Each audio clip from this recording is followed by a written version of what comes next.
Mientras cientos de personas continuaban las protestas por la muerte de George Floyd en distintas ciudades de Estados Unidos, en Minneapolis se llevó a cabo el primero de los 3 funerales organizados para despedirlo. Analizamos la situación de la comunidad afroamericana en Estados Unidos y el resto del mundo. En Guadalajara, México, se vivió una jornada de disturbios tras la muerte de Giovanni López, mientras estaba bajo custodia de la policía. El joven fue detenido supuestamente por no usar mascarilla en la calle para protegerse del COVID-19. La protesta, que fue por el arresto violento del joven y su posterior deceso, dejó más de 20 detenidos. Brasil ya ocupa el 3er lugar en el mundo con el mayor número de muertes por COVID-19. Los expertos creen que ante la falta de pruebas, los números reales son probablemente mucho más altos en toda la nación, donde el total de víctimas fatales asciende a más de 34.000. Entre tanto, la región de América Latina ya supera los 3 millones de contagios. Muy buen día, bienvenidos a las noticias en France 24. Soy Raúl Blanco, un gusto saludarlos. Comenzamos este informativo. En Estados Unidos, cientos de personas participaron en la ciudad de Minneapolis de un servicio funerario en homenaje a George Floyd, el afroamericano que murió bajo custodia policial después de que un agente se arrodillara en su cuello durante más de 8 minutos. El hecho desató una ola de protestas contra el racismo y la violencia policial. El mismo reclamo que replicaron familiares, allegados y religiosos durante el homenaje a Floyd. Más en el informe de Federico Cueva Barberena. El clamor de las calles se transformó en respetuoso silencio. En la Universidad de Minnesota, cientos de personas participaron de un servicio en homenaje a George Floyd, el afroamericano que murió bajo custodia policial y se ha convertido en ícono de las protestas contra el racismo y la violencia. El reclamo de las manifestaciones se replicó en el funeral. George Floyd's story has been the story of black folks. La historia de George Floyd ha sido la historia de los afroamericanos, porque desde hace 401 años, la razón por la que nunca pudimos ser lo que queríamos y soñamos es porque mantuviste tu rodilla en nuestros cuellos. Es hora de que nos pongamos de pie en nombre de George y digamos, quita tu rodilla de nuestros cuellos. El pedido de justicia fue enarbolado por el abogado de la familia de Floyd. La autopsia arrojó que el afroamericano se había contagiado de COVID-19, pero esa no fue la causa de su muerte.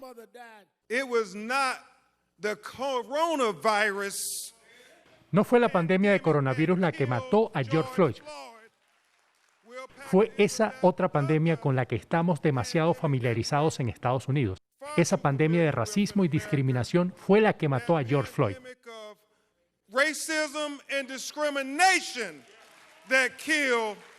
George Floyd.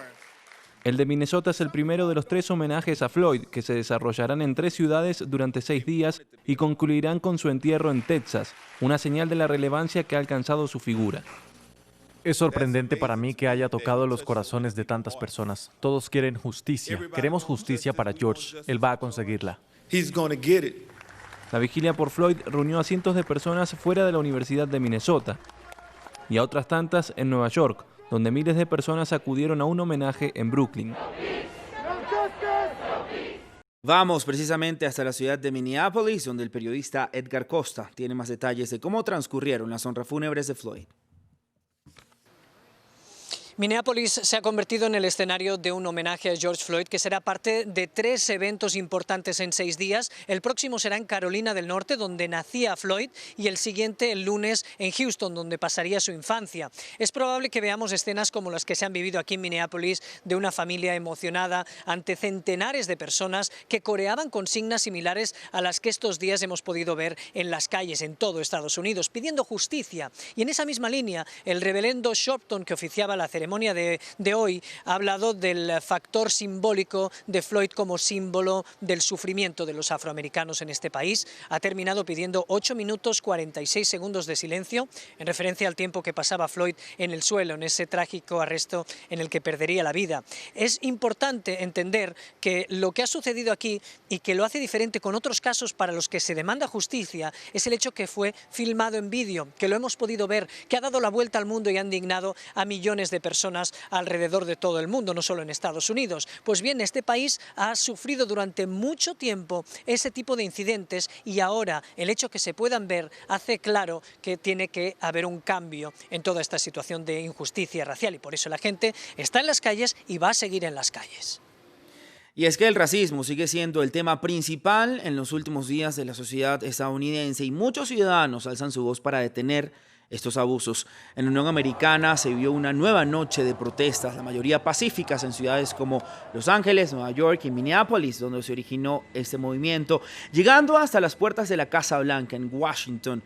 En algunas ciudades hubo detenciones. El caso de George Floyd no solo ha generado indignación y repudio por parte de la comunidad afroamericana en Estados Unidos, sino que el grito de lucha se ha replicado en varias ciudades del mundo que se han solidarizado con la demanda del fin de la violencia policial y el racismo.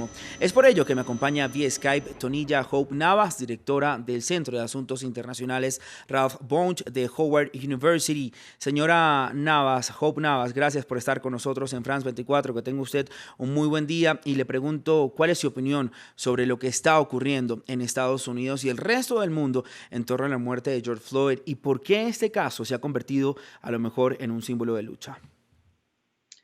Buenos días, muchas gracias. Este caso es triste porque hemos luchado por muchos años aquí en Estados Unidos por nuestros derechos en muchas cosas, varias cosas. Y en mi opinión es triste que tenemos que seguir luchando después de tantos años y salir a la calle a reclamar nuestros derechos y pedir que la policía nos trate igual a que traten los demás. A nivel mundial, eso quiere decir que el problema no es un problema exclusivamente de los Estados Unidos. El problema de brutalidad policial se ve en todo el mundo y el racismo también. Cualquier lugar donde encontramos gente afrodescendiente, vamos a ver racismo también. Sí. Así que el mundo también lo está reclamando. Señora Navas, ¿qué tiene que ocurrir en Estados Unidos y en el resto del mundo para que la comunidad afroamericana no siga sufriendo de este tipo de discriminación y racismo? Y además, ¿qué pudiera hacer el gobierno para calmar un poco los ánimos de las personas en las calles? Bueno, tenemos que ver justicia en todos niveles del gobierno, el nivel local hasta el federal. Tenemos que ver cambios verdaderos que refleja la justicia que merece la gente, que no puede ser un proceso, un sistema de justicia para los blancos y otra diferente para los afrodescendientes. Y eso va en los Estados Unidos y para los afroamericanos, pero eso también se puede decir que sí, sería igual en otros países también. O sea. Ahora, hablando de eso, la muerte de Floyd fue el punto de quiebre para poner en evidencia años de represión y frustración de la comunidad afrodescendiente a lo largo de la historia de racismo sistemático en Estados Unidos. Sí, claro. Y esto se ve algo diferente. Hay algo diferente en el aire, que he hablado con mucha gente y todo el mundo está de acuerdo de que esto es diferente. Yo creo que fue una tormenta perfecto para llegar a ese punto. Sí, tenemos el virus corona que llegó y todo el mundo está frustrado, con ansiedad, etc.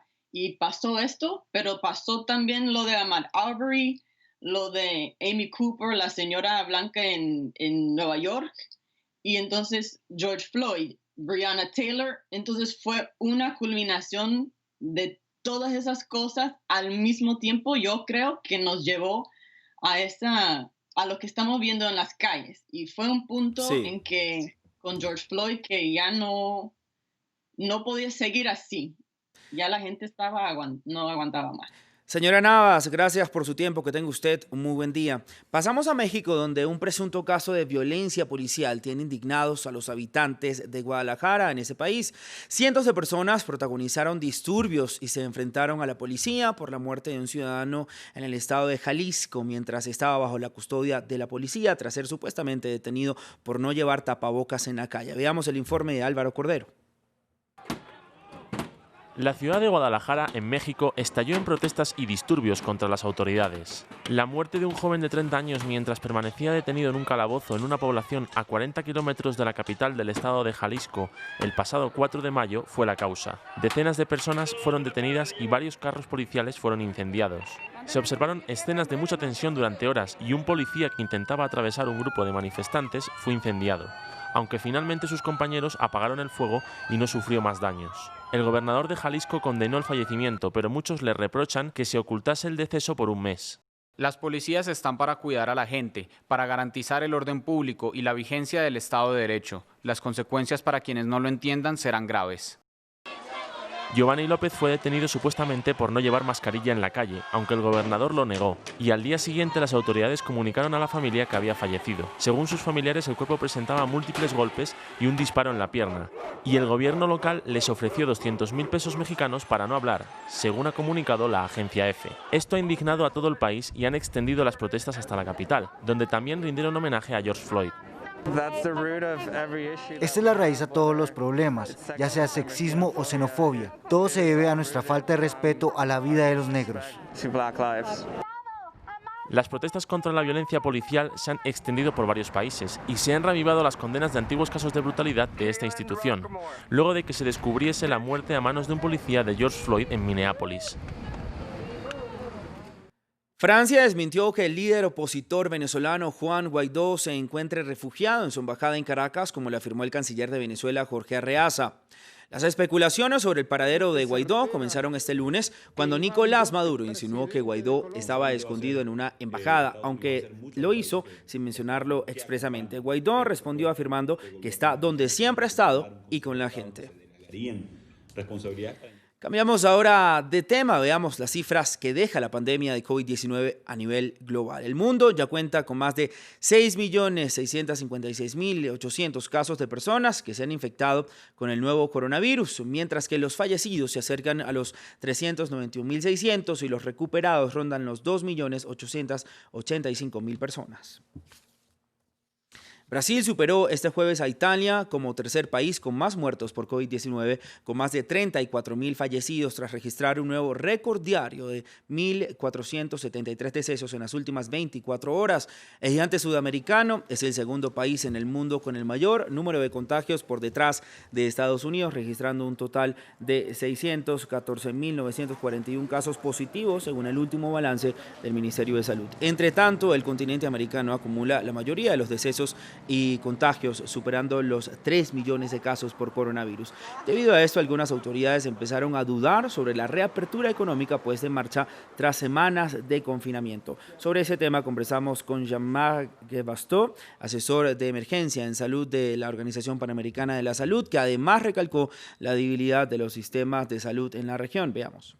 Estamos efectivamente muy preocupados. Nuestra región, las Américas, el continente norte, central, sudamericano y el Caribe, actualmente se transformó en el epicentro de la pandemia, con dos focos principales: en el norte los Estados Unidos, en Sudamérica Brasil, y otros focos que se han reactivado como Chile, por ejemplo, muchas preocupaciones en Perú y en Ecuador. México está en una fase ascendiente y por lo tanto no se puede bajar la guardia. Efectivamente observamos un aflojamiento no de las medidas obligatoriamente de confinamiento, sino que la población no puede aguantar más por necesidades personales, vitales. A veces han retomado la calle, mercados y negocios informales que acompañan la reactivación de las grandes industrias de nuestra región. Sí es un problema, una preocupación. Estamos observando con mucha atención lo que pasa aparentemente exitosamente en Europa, donde se esperó realmente la bajada de la curva. Lamentablemente, en algunos de los países de nuestra región, eso no está sucediendo y se pone en riesgo no solo a la población, sino también a la reapertura de los negocios y la reactivación de la economía. Hasta aquí el informativo. Buen día.